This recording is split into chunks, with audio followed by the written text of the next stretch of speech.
Olá, eu sou Débora Rabelo, aqui do Nele, Núcleo Espírita Luz e Esperança de Ipatinga, Minas Gerais.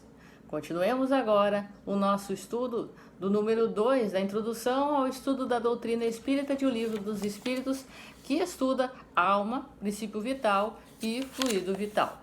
Continuemos então. Para uns, o princípio vital é uma propriedade da matéria, um efeito que se produz quando a matéria se encontra em determinadas circunstâncias. Para outros, esta é a ideia mais comum. O princípio vital se encontra num fluido especial, espalhado por todo o universo e do qual cada ser absorve e assimila uma parcela durante a vida, assim como vemos os corpos inertes absorverem a luz. Este seria então o princípio vital, que, na opinião de alguns, é o mesmo fluido elétrico animalizado, também conhecido por fluido magnético, fluido nervoso, etc.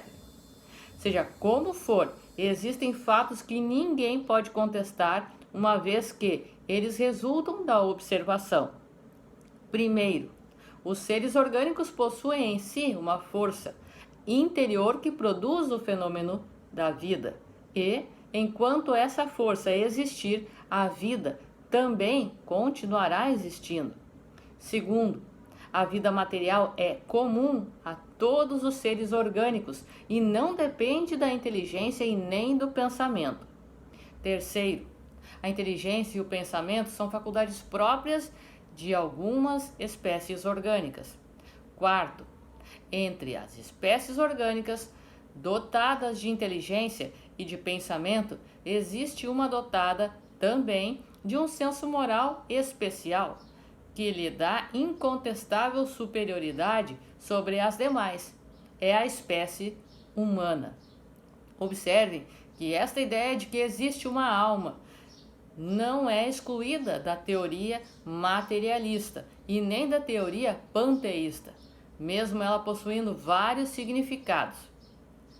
O próprio espiritualista pode muito bem entender a alma segundo um dos dois primeiros significados, sem prejudicar o entendimento que possui do ser imaterial e individual, ao qual ela, a doutrina espiritualista, dará um nome qualquer.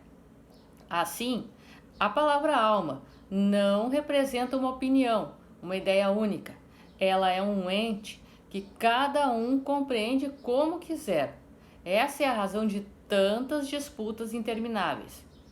Mesmo quando a palavra alma pode designar 3 formas diferentes, a confusão também seria evitada se acrescentássemos a essa palavra um qualificativo, que especificasse o ponto de vista sob o qual está sendo utilizada.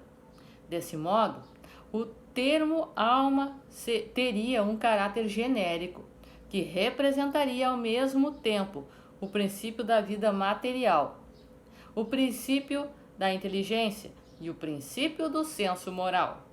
Esses 3 princípios seriam identificados mediante um atributo, assim como se faz com os gases. Por exemplo, o termo genérico gás é diferenciado acrescentando-se a ele a palavra hidrogênio, oxigênio ou azoto. Então, poderíamos dizer alma vital, indicando o princípio da vida material. Seria comum a todos os seres orgânicos, plantas, animais e homens.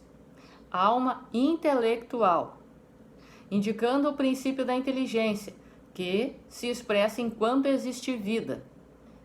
Seria própria dos animais e dos homens. Alma espírita, indicando a nossa individualidade após a morte do corpo físico e pertenceria somente aos homens. Como se vê, tudo isto é uma questão de palavras, mas é uma questão muito importante quando se trata de nos entendermos.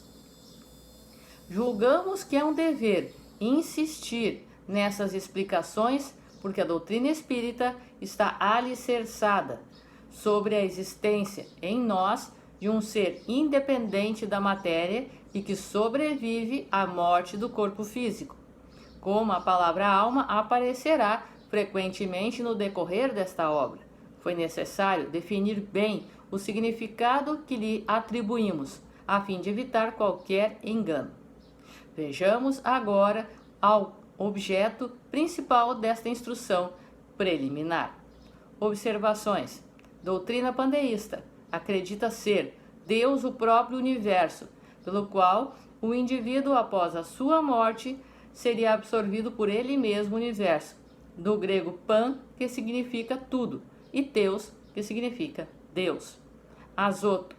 Na época de Kardec, o gás hidrogênio era mais conhecido por azoto. O nitrogênio é um gás tão inerte que Lavoisier se referia a ele como azoto, azói, que é uma palavra francesa que significa impróprio para manter a vida. Esta é a segunda parte do número 2, que se compõe, a introdução ao estudo da doutrina espírita de O Livro dos Espíritos. Um forte abraço e até a próxima.